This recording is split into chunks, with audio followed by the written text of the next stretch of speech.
What's up, YouTubers? This is episode 32 of the Bros Talking Soccer podcast. Christian and Matt both have places to be, so we're going to try to churn through this as quick as possible. I got on my FC Dallas scarf this week because they're playing a U.S. Open Cup game later this week. There's Matt's finger there. And, Christian. Wow. I don't even know your brother's fingers. Yeah. Okay, there's Christian and Matt on the other end there. Laying in Christian's bed, as usual. As always. As always. Okay. Only for a couple more weeks. Yeah, then you're going to be laying on your bed still, but just in a different apartment. Yeah. Okay, all right. You guys both got places to be, so let's get right into it. And I'm sure anybody watching would appreciate us getting into it as well. All right, you guys good? Yeah, wait, was Dad the one right behind you or right behind Me, Christian? yeah. Oh, okay. I got confused for a second. Because when you said you needed your team to score 6 goals, I was like, you're only 1 point behind. Yeah, that was Dad. We have the same name, but... Same name. Yeah. You do have the same. Same, but different. All right, Christian, do you have a trivia question? No. Yeah, okay. I didn't think so. Ooh. Okay. Do you have one, Matt? Dave? No, I don't. Oh, I have one. Matt, do you have one? I could look one up real quick. Okay. No. Okay. You guys have places to be. I have like one that might not be true. But I found out something today. Can you ask the question? It's a team that has won the championship, then went on to win the league the next year in England. What team was that? Like the Premier League? Yeah, but it was before the Premier League. Okay. So, Division 2? But I was going to say the only one, but like I don't know if that's true. Okay. So, Division 2, because that's what it was called back then. Yeah. Right. Whatever. That works. All right. You guys good with the topics? Yeah, sure. I don't even know what they are, but yeah. Yeah, I have them right here. Okay. I think so. Oh, I did. No, I didn't see these at all. Well, you saw one of them live. All right, YouTubers, you're getting a behind-the-scenes peek at how things operate here. I don't know what that top one is. FC Cincinnati? The top one. Oh. They ended... Like, you have like 1-800-BET or Yeah. like... Yeah. Bet365. Oh, it was not how I was reading that. Okay. Okay. I don't even want to know how you were reading it. Any other questions? I don't read good. I think from left to right. Any other questions? No.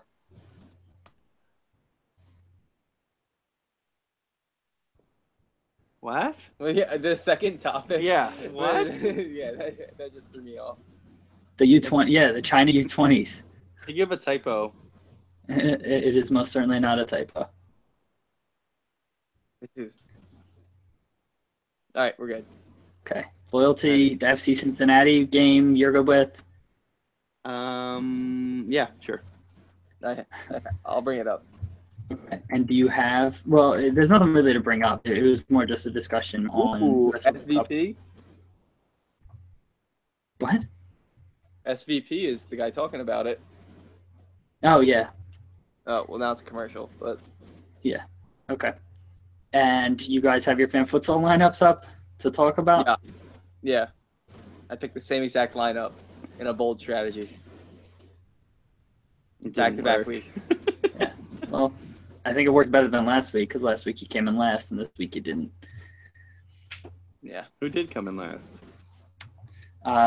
Melissa, one of my graphic designer that's working on the new feature for the site. Who came in last of us? You. Oh, no, Dave. Yeah, I did.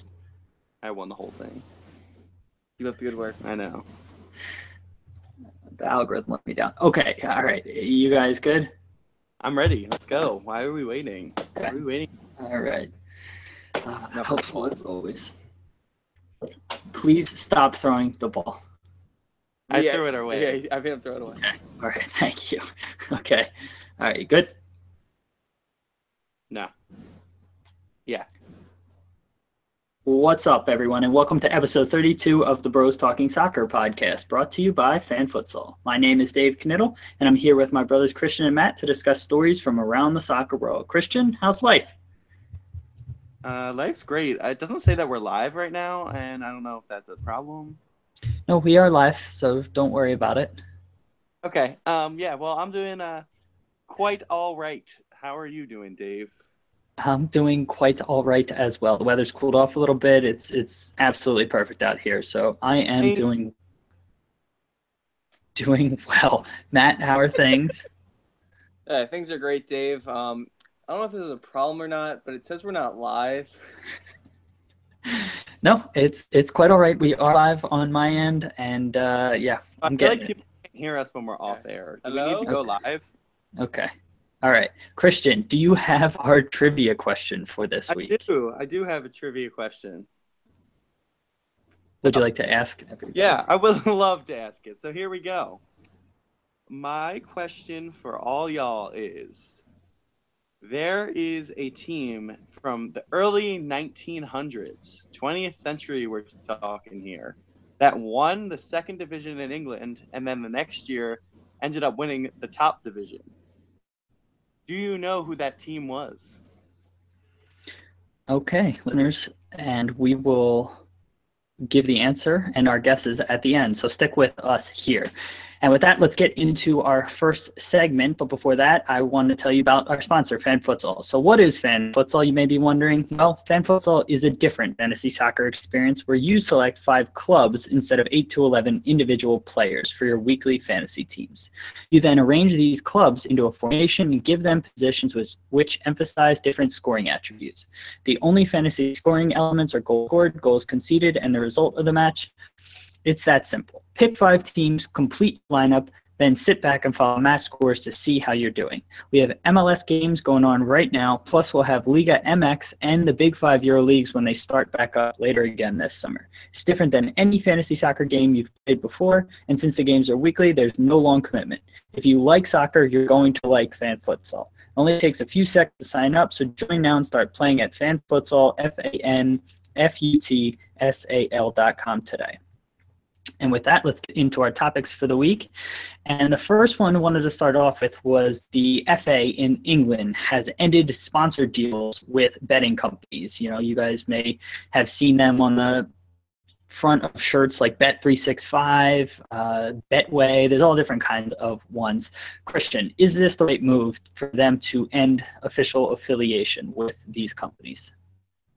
They are directly involved in people making money, and I think that this is the right move for them and for the sport. I don't think that they should be involved in sports at all in terms of advertising on the shirts. It kind of comes off a little shady in my opinion. It might not be, but that's just how it looks from the outside coming in. And I think it's the right move to not sponsor teams. Okay. All right. So they make money. It's completely legal for them to do it over in England. I want to make that clear, but I get that there's an element of impropriety or something along those lines. Matt, is this a right move from your perspective? I don't necessarily know what the betting culture is like in England. From like soccer accounts I follow from the UK, I know like on Twitter they retweet a lot of like betting website stuff. So like on my Twitter feed, I have a lot of betting stuff. So I don't know if it's more common to like, if that's more part of their culture than here. I know it's like you kind of have to go through Vegas here to bet, or go through, one of the new, what's it called? Like the new apps that kind of get through those loops. But Yeah. but yeah, I don't know what the culture is over there. So I was fine with it.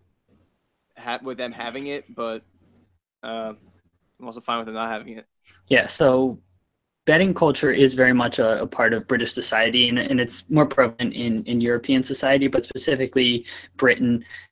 They have wagers for all different kinds of things. It's heavily regulated by the government, and they have, I believe, oftentimes like betting stands in stadiums or definitely on the way to stadiums, and oftentimes people stop by, place a bet, and just on their way. So it is very much a part of their culture. Christian, you were making faces before. Did you have something to add? I did. I actually heard some big information today revolving around this topic. Apparently, New Jersey just got approved that you are allowed to bet on sports now in that state. I just heard about this today. Yeah, and so that's not quite correct. So what happened is they are challenging the U.S. Supreme Court. They're appealing to the U.S. Supreme Court on the federal law banning sports wagering. And so that ruling, I have a friend, Brandon, who's a lawyer, and I'm actually talking to him tomorrow about the details. He thinks it's not going to be a year or so till any sort of ruling is passed. So nothing is definite on that front, but New Jersey is challenging the ruling. Okay. Well, I was lied to, so I don't know. Okay. Getting back to the topic at hand here, I think with being, it's not necessarily, I don't know if it's officially illegal. I think it may be officially illegal for players to wager on sports. It's definitely against the laws and the rules of the particular sport that they are betting on and playing in. And so I'm okay with the disaffiliation here between the two. Again, it's not necessarily improper for them to be sponsors. I mean, everybody has to make money and everybody needs to advertise, and it would make sense that, soccer is the biggest sport over there, and so betting companies want to sponsor soccer teams. But I just think that there's such a conflict of interest with players wearing it and that angle and the whole Joey Barton scandal. I think it's probably in the best interest that they're not affiliated with these companies. If it's not illegal, it's very immoral, and I just think it's best for the sport as well that they don't get involved. I don't know about immoral. I mean, yeah, I don't know about immoral, but Matt.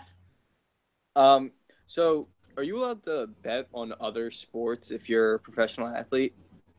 I believe so. So I remember a couple of years ago, there was something with I think it was Kevin Garnett, where he was still a player and he was like an owner of, I thought it was a soccer team. I might be incorrect, but I thought this is what I heard one time, and he was like forced to sell because he was still an athlete. But I could be wrong. But LeBron's part of the ownership group that owns Liverpool. Yeah, and Drogba owns the team that he's playing for right now. So I don't think ownership is and we're actually talking about that later on this episode. So it's not the ownership that's the issue. It's more the playing that's an issue, and the ability to influence games. And ownership is an issue as well. All right. Yeah. And I would be shocked if Kevin Garnett owned a soccer team. He just doesn't strike me as the soccer fan type. But I don't know. I may be wrong there. I'm not sure really. Okay, you're right. Okay. I'm not. You're wrong? I'm pretty sure, if I had to guess from this conversation. Okay, well, that's all right. So I'm not really sure how to transition out of this because this story is just so bizarre.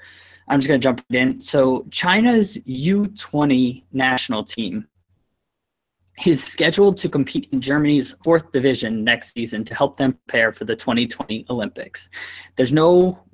That's fact, and I didn't misspeak in any way there. So Germany's 4th division has 19 teams. They needed a 20th. The Deutsche Fußballbund, which is the German FA, has an agreement with the Chinese FA, or the Chinese soccer organizing body, to help develop the game of soccer in China. Chinese teams, so that's how this relationship kind of started. The Chinese team would be based in Germany, and they would play all of their games away. So every team basically gets an extra home game when they're playing against this team. The Chinese would also pay 15,000 euros to each of the other teams as compensation for letting them play in the league. And lastly, none of the matches against this Chinese U20 team will count, and so it would basically be scrimmages against this team. Matt, is this a good deal monetarily and or competitively for the other teams in the German league? I think it's not the best competition for the German league. I'm older than 21 now, and I'm like just starting to realize the level of physicality. Even guys like 2-3 years younger, and then guys 2-3 years older. It's just a completely different style of game. You can be young and succeed with guys who are more physical around you. Probably like a similar situations, like if you're a freshman playing varsity soccer here. If you're surrounded by other big guys, you'll be fine, but you're not going to win with a team of freshmen. It's just like, I think there's too much of a difficulty with the physicality for it to be like a good thing for the German league. So you think it's going to benefit China way more than it would benefit, the German teams in any way, because they're going to be the younger, weaker players. And when you play against better players, you're going to develop, and it'll be very valuable for them. But you don't necessarily see the competitive benefits at all for the other German teams. Is that fair? Yeah. Okay. So what about monetarily? Do you think 15,000 euros per team is enough compensation to compensate for that fact? How much is the league kind of like?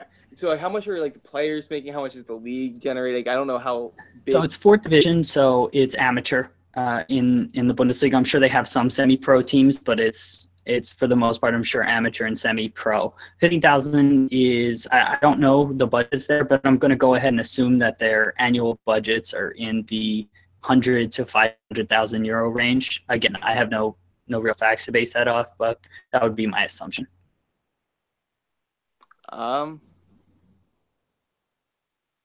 It seems fine to me. Okay, 15's fine to you. Okay. I have no problem with the money. Just the more the game. Okay. Got it. Christian, what about you? Is it fair from a compensation perspective, both competitively as well as monetarily? This is a interesting question because I'm going to take a very different viewpoint on it than Matt did.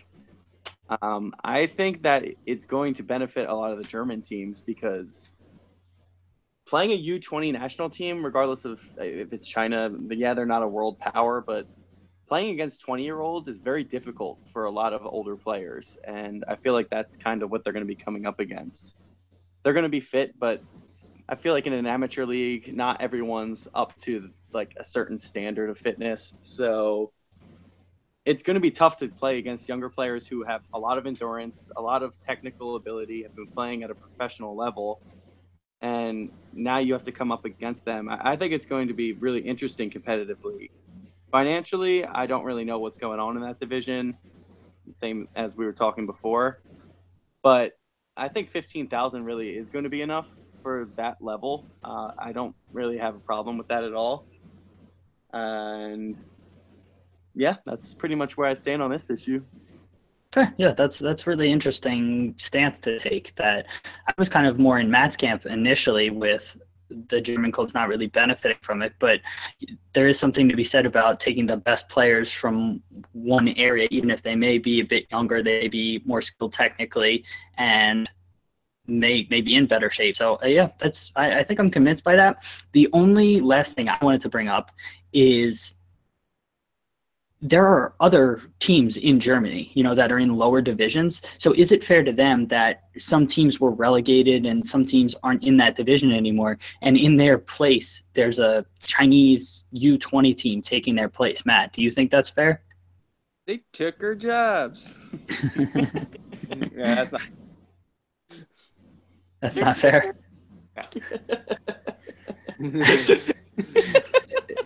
Christian, I assume So what are your thoughts there? On the fact that they're taking other Germans' jobs, is that what you're saying? Sorry. Yeah, place in the league.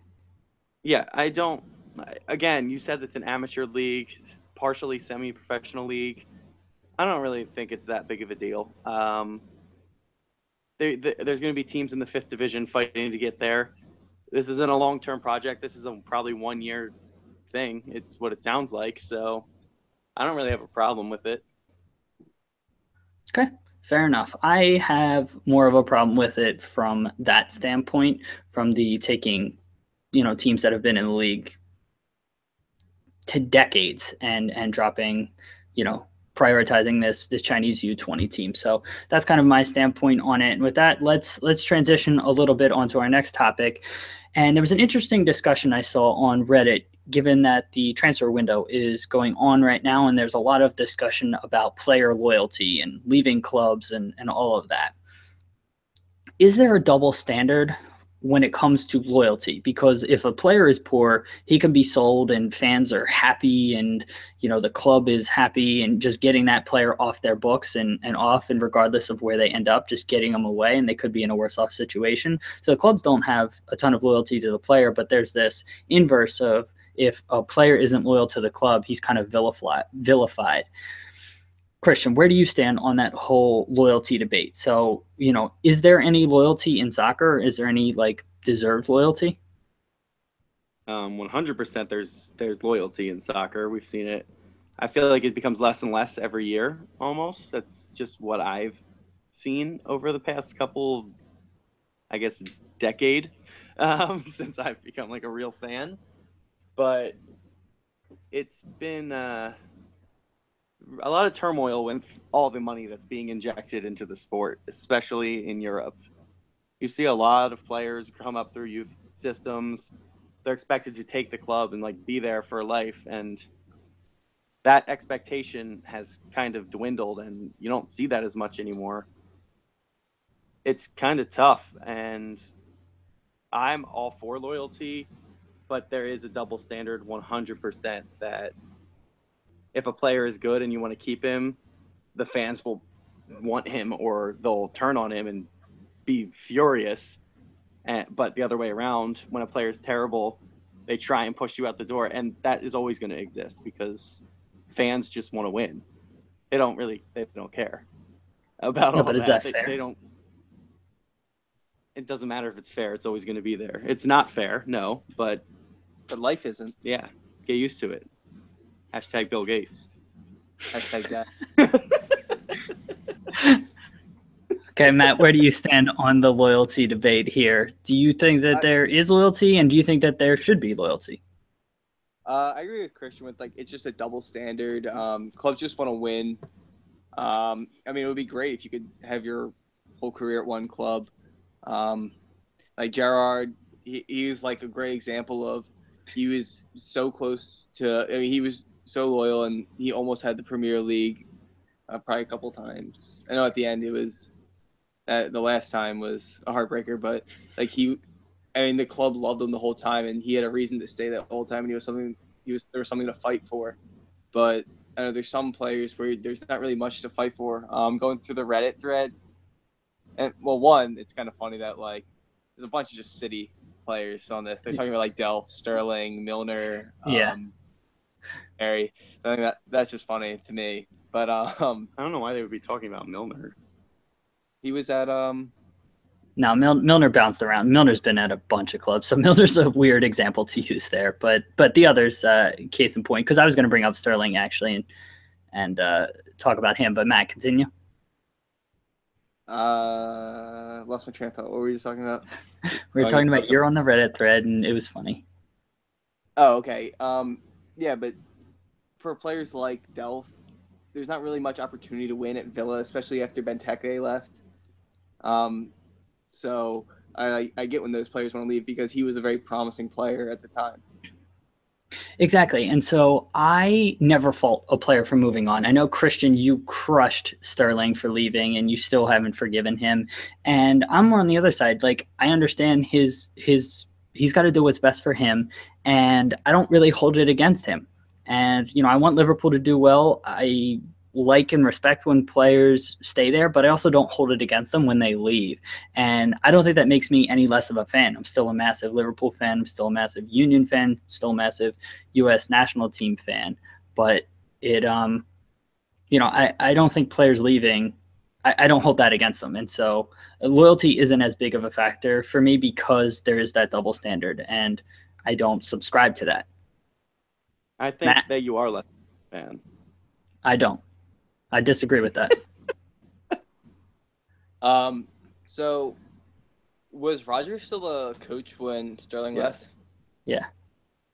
Okay. I was gonna say maybe it was a little more acceptable if it was a coaching change. I guess they did lose Suarez, and and then next year they lost Sterling. Yeah, but Suarez. So I guess. Suarez. You know what I mean? Go ahead. You're gonna win, okay. You're gonna win more with a player like Suarez on your team. So when Sterling was looking at it, he probably saw the opportunity playing with somebody like Suarez, and then when they left, and Sturridge kept going down, and there probably wasn't as much opportunity for him to succeed. Yeah, and I don't hold that against him in any way. I get that.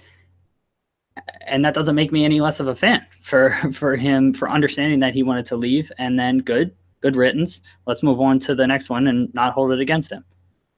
Yeah, I still haven't gotten over Torres, let alone Sterling. So oh yeah, I was so happy to see Torres. That was complete. He was completely overpaid for. And I remember when Sterling, absolutely ridiculous. He scored 81 goals in 142 appearances. He should have had more. Honestly, we go through this a lot. I know. Yeah. So he was the best striker in the world. Like, he was.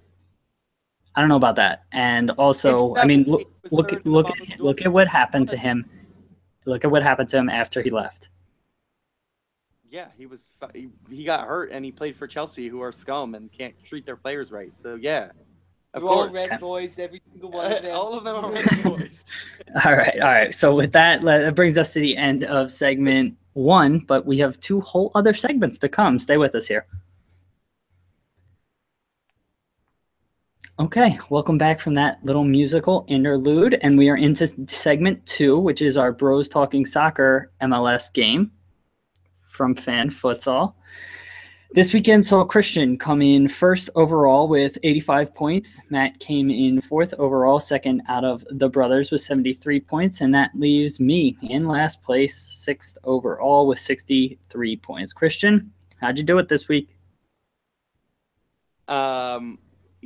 Dave, I'm just going to be real calm this week because it's nothing new to me. It's just really basic. And let me just walk you through what I did. I took your advice from last week. You said the MLS does score a lot more goals than I thought. And so I played 3 up front, and it ended up paying off. So I'll give you a little bit of credit. You're welcome. So congratulations. Yeah, I'm the Fan Futsal guru. Finished last, but no, I didn't. I finished 6th. Whatever. You finished last of us, which is what's important. And here's my lineup. I started with Atlanta in goal. They won 1-0. That was pretty much the best that you can get from that. I had San Jose on defense, which was a mistake, actually, because I was supposed to put the Union there and San Jose up front. So that was an interesting one, but it ended up paying off, and that's the reason I won. No, not really. I would have won regardless, but just moving along. I had Toronto, the Union, and Columbus all up front.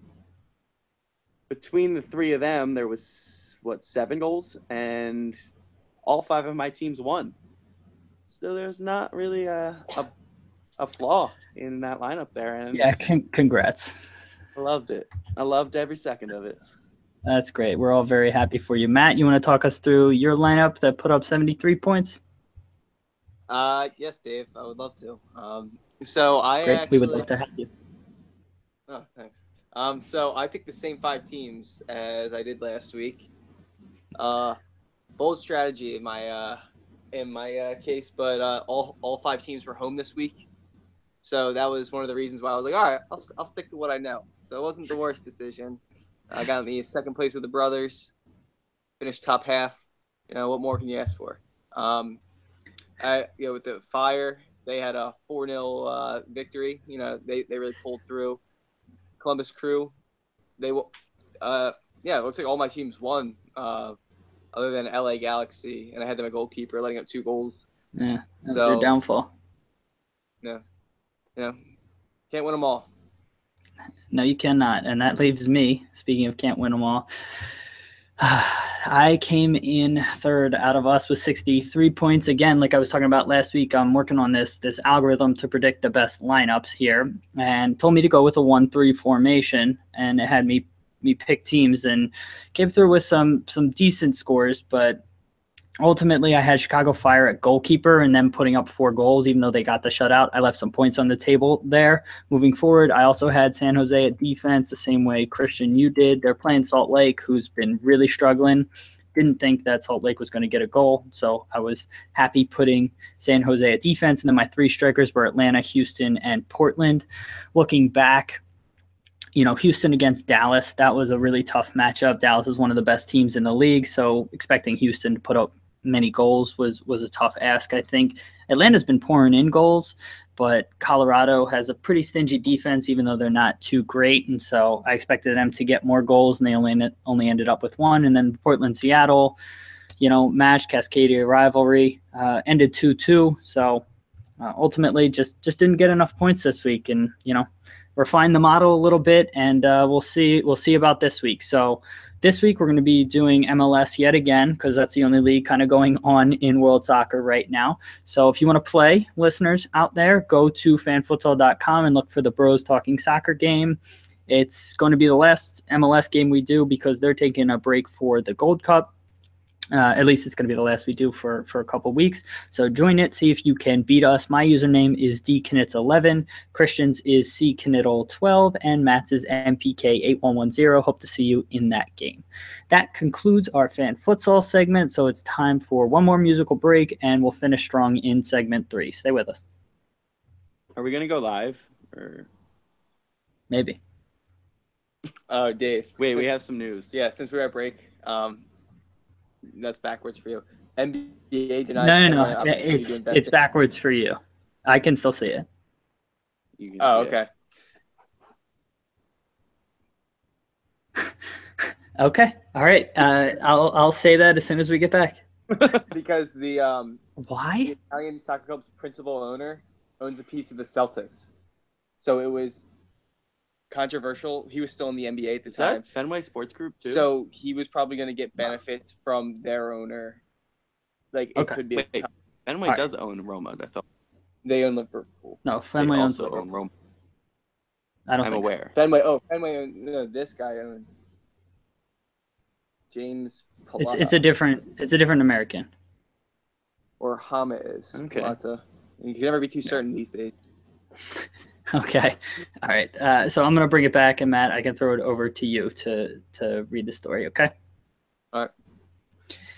Welcome back, listeners, to segment 3. And while we are away on break, Matt had some breaking news that he would like to share. Matt? Yeah, breaking news from 2012. The NBA denied Kevin Garnett opportunity to invest in AS Roma. So I did hear right. It was a while ago, so my memory was a little blurred. This college years, they do a number on you. Oh yeah, things get hazy. Yeah. So the AS Roma's Italian soccer club, their principal owner James Pallotta, not sure if I'm butchering that, owns a piece of the Boston Celtics. So at the time, it was it was a conflict of interest. Got it, because KG was playing for the Celtics. So I'll admit I was very wrong, Matt. You were correct, and good job on that, and thanks for looking into it. So, all right, listeners, let's get back on task here and jump into our last segment and the topics we were going to talk about. First one is FC Cincinnati is hosting the Chicago Fire in the U.S. Open Cup, which is America's version of the FA Cup, and it'll be broadcast on ESPN2, which is a major network in the United States. Matt, did you happen to see the FC Cincinnati Open Cup game against Columbus? The crowd just looked crazy. No, I did not, but I saw that 30,000 fans ended up there, which is a crazy amount. The Union Stadium holds what? 18,000. And how often do they sell out? Never. Yeah, not anymore. It's sad. Yeah, so I mean 17-6 last week though, so that was pretty good. Yeah, for DC rivalry game, it looked pretty good. How far is Cincinnati from Columbus? 4 hours? I don't know. That's a completely made up. It sounds like it's about right. By some means of transportation, it's probably 4 hours. Exactly. Can't argue that.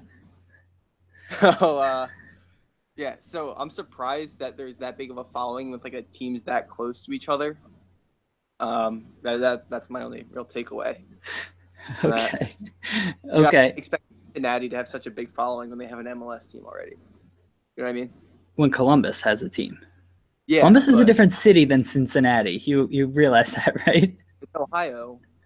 Like I'm not gonna if there was a team at State College, I'd probably still root for it.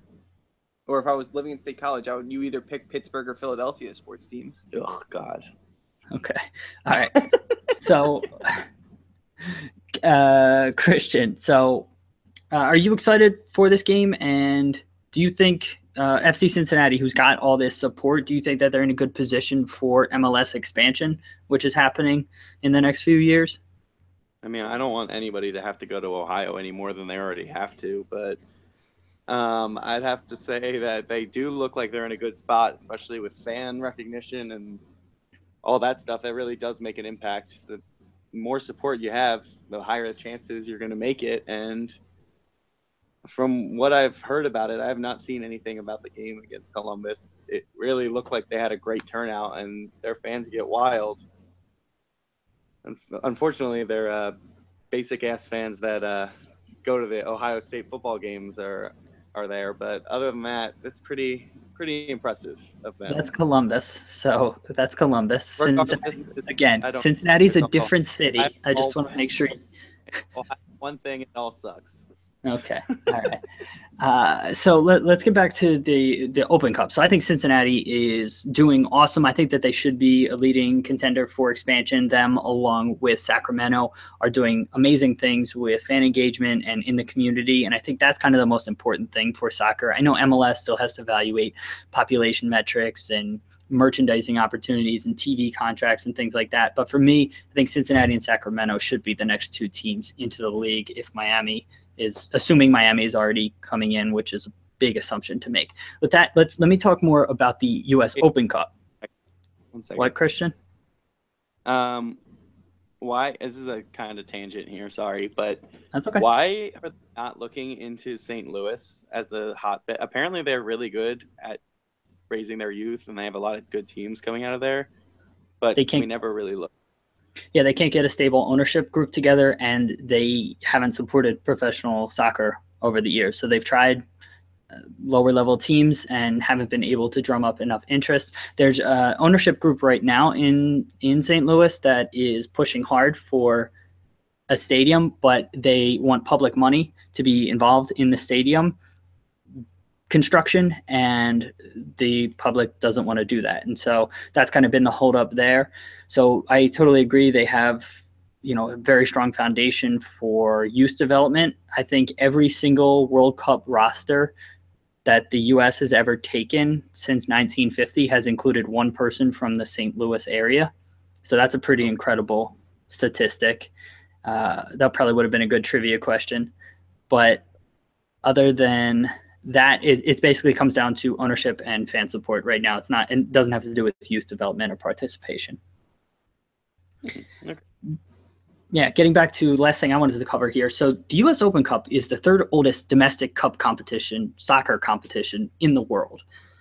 Do you think that there should be more coverage and respect given to the Open Cup? I know that's somewhat of a leading question, but it just baffles my mind that we have this awesome competition with so much history, and it's treated like such a second-rate competition. So it's just more frustrating to me. Anything, Matt, you wanted to add about that?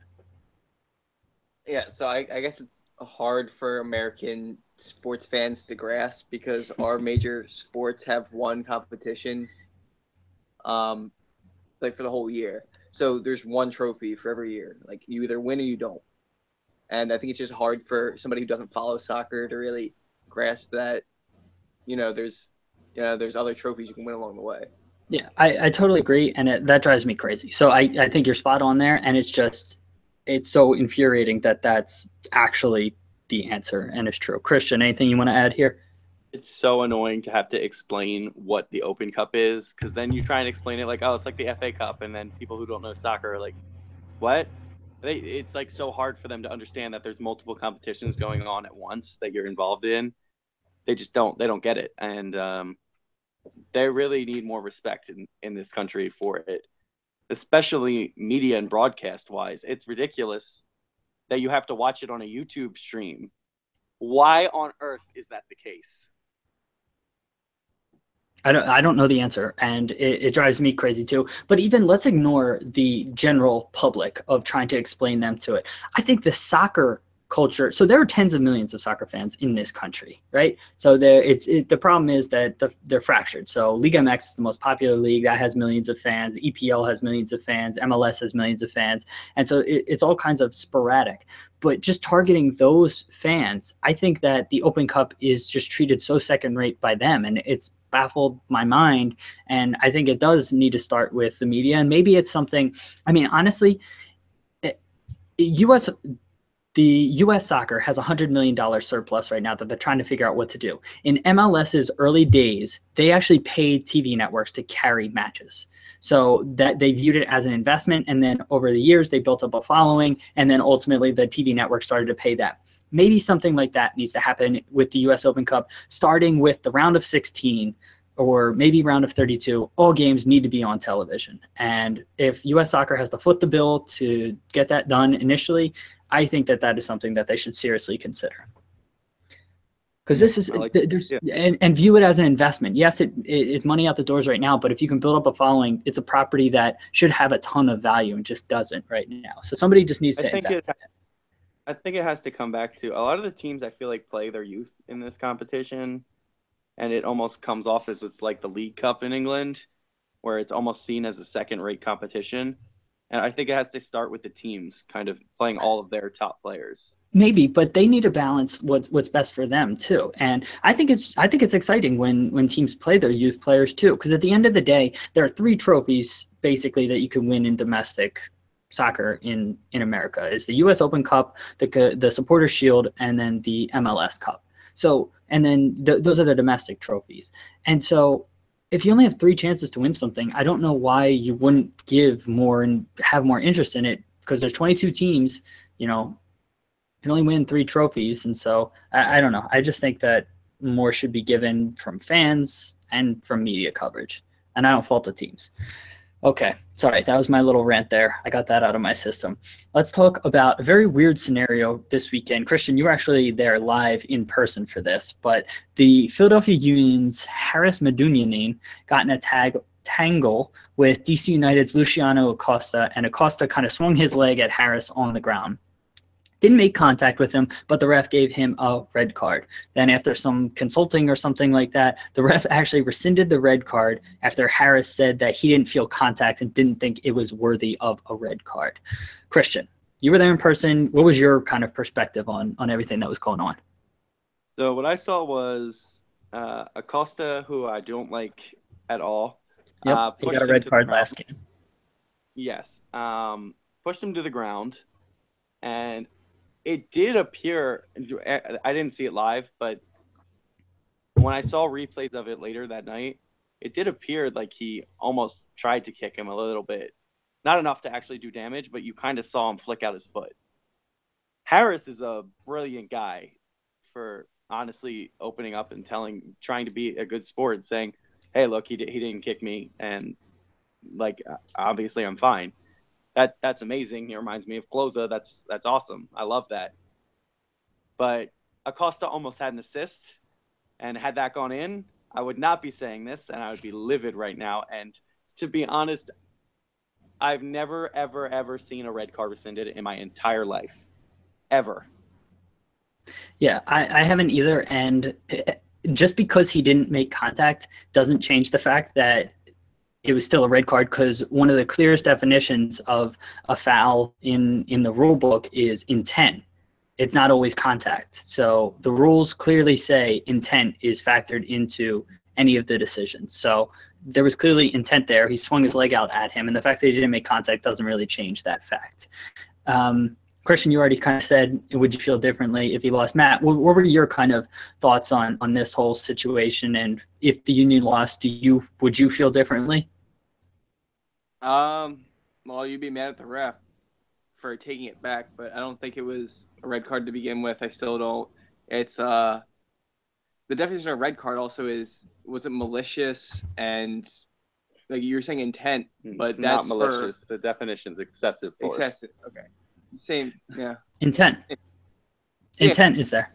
Yeah, but it wasn't excessive force. He wasn't trying to injure the player. It was like, Allen Iverson stepping over the guy. It was kind of just a step over. He was just kind of walking up towards him. It was not like that. Did you see the video? Yes. Was he going to hurt him? Like, he was literally just walking. It was literally a walking pace. If he did make contact, it was going to be very light of a tap. So if you lightly headbutt somebody, is that a red card? Well, a head's different Why? He tried to kick him in the torso. because it's different in the rules. So yeah, if he kicked him or like I don't know. He still had the intent there that was excessive. Like, how is that in any way a soccer play? You give him a yellow card. Okay, the fact that he got no card pisses me off. If you're saying, yeah, and he fouled him, he pushed him to the ground and kind of just like, the way I saw it, he just kind of stepped to him. Okay. Fair enough. I disagree. What do you think after the game? Harris was being interviewed and kind of came clean about everything and just said that he didn't think that there was contact or whatnot. But he also called out Felipe from the New York Red Bulls, who kind of play acted a little bit last week and got, it may have been. I think the Derek Jones tackle was a red card regardless, but Felipe definitely made sure that the ref knew it. What did you make of Harris kind of calling out Felipe there, Christian? I absolutely love it. I think I hate Felipe more than any player in the entire MLS right now. The fact that he draws red cards so often means he's a cheat. I don't care what you say. There's no way someone should draw that many red cards ever. I hate people who play act, and he is the worst. Okay, tell us how you really feel. Matt, what about you? What did you think of Harris kind of calling out Felipe when it really, didn't have anything to do with Felipe at the time? Just great rivalry banter. People talk. I think it's fine. It's good for the sport. It's good for, media to talk about, but I don't think there's anything to it. Yeah, I really like it too. I know that the Union, I was reading an article today, how the Union really have no rivals. I think they're the number 2 team with like the least amount of rivalry, because New York's kind of their own rivals. DC has New York, and that's been the case since '96. And so the Union's kind of stuck in this in-between state. And so stuff like this, anything to drum up the rivalry with the Red Bulls, I'm definitely on board with too. So I loved it as well. Last story here.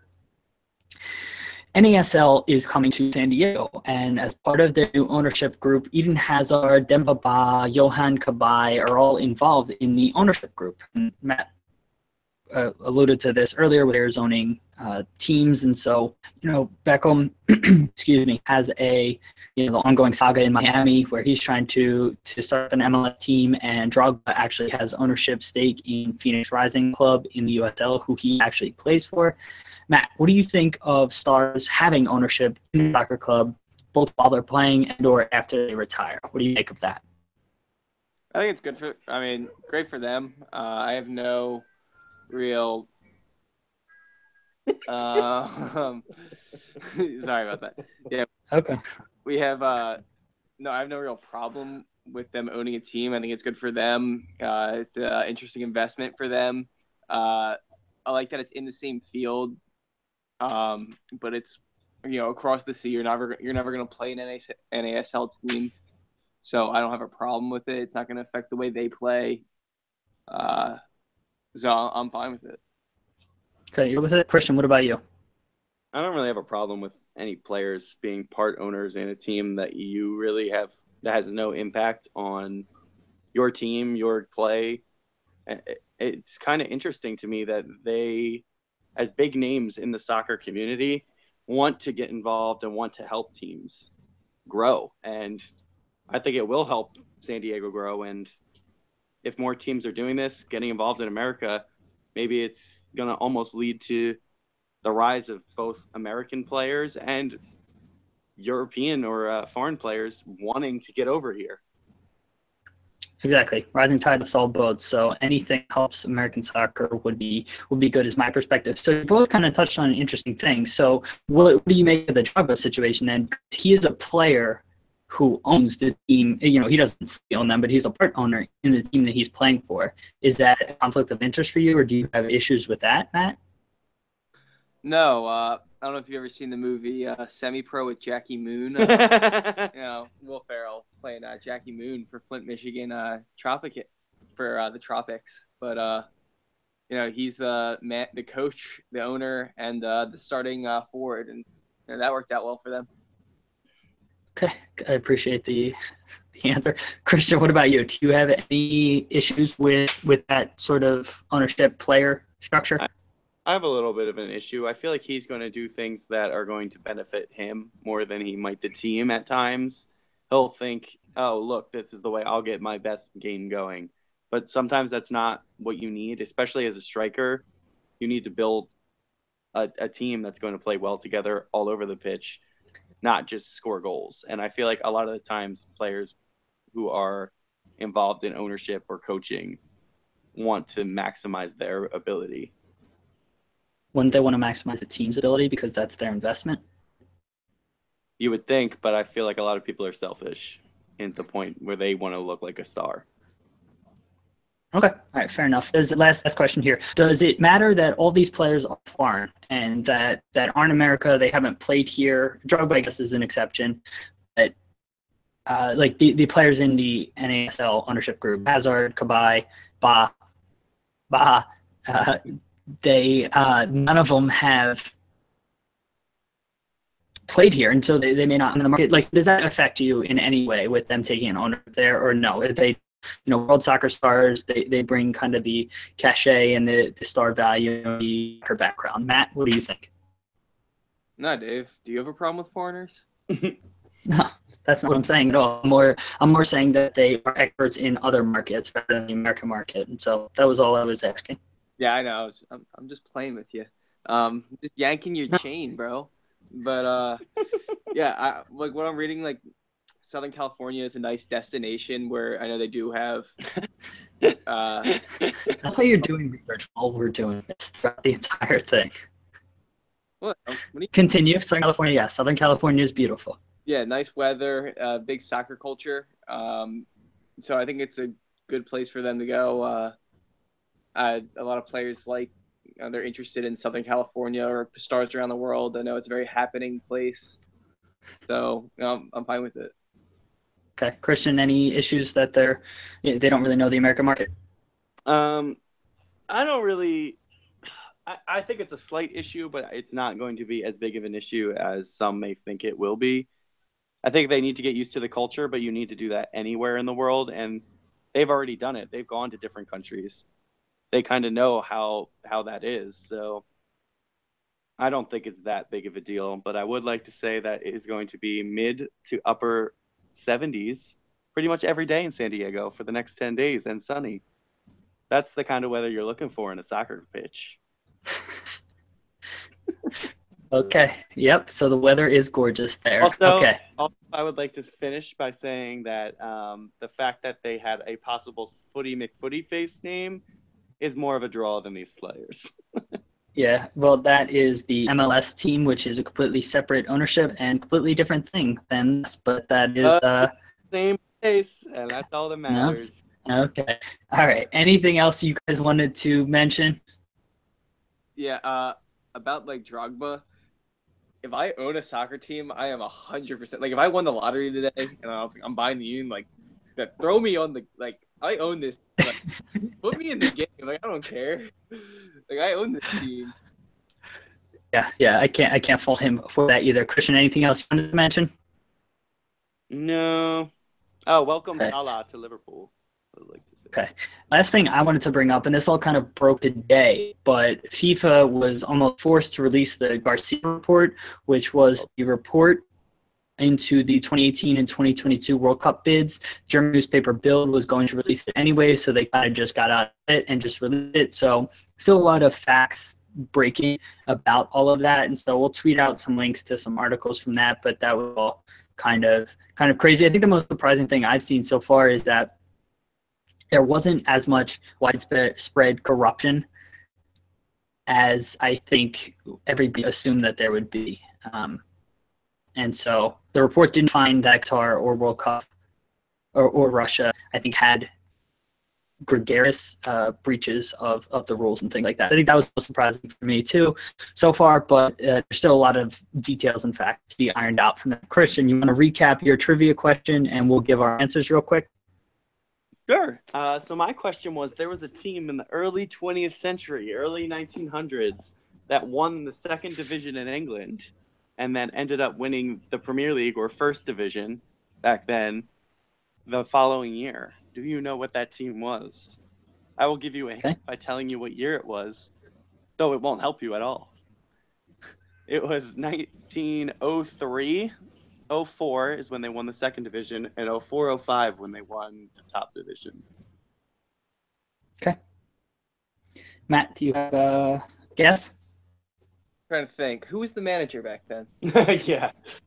I'm just going to say Liverpool, because Christian seems excited. I'm not. So I'm going to say Manchester United, and I also think Nottingham Forest did something like this later on. So I could be wrong about that, but I feel like it was Nottingham Forest did something in like the 70s where they won the lower division, and then they came up and either qualified for the Champions League spots or maybe even won the next division. I could be wrong on that, but my guess is Manchester United for this. Well, first of all, I would like to say that I didn't say this was the only team to do it. I just saw this today. That's why I brought it up. I know. No, I'm just happy you gave us years, though, because that influenced my guess. Yes. Well, Matthew was correct, but I would like to say that you are not a real fan by saying United. Okay, that just doesn't make sense because it was a guess. It wasn't like I hoped that Manchester United was the answer, but yeah. Anyways, okay. So, listeners, thanks for bearing with us through all of that. Check the links to all of the stories discussed here. They'll be in our show notes, and we'll also tweet them out from our Bros Talking Soccer Twitter handle, which is @BTSoccerPod. Our email is bros.talking.soccer@gmail.com, and everything was brought to you by Fan Futsal, FANFUTSL.com. Go there, play Bros Talking Soccer game this week, and play your games too. A lot of fun. Christian and Matt, thank you both for being here, and thank you to all the listeners for giving us a listen this week. We'll talk to you next week. See you, everybody. Bye. Bye-bye. Bye-bye. Bye-bye.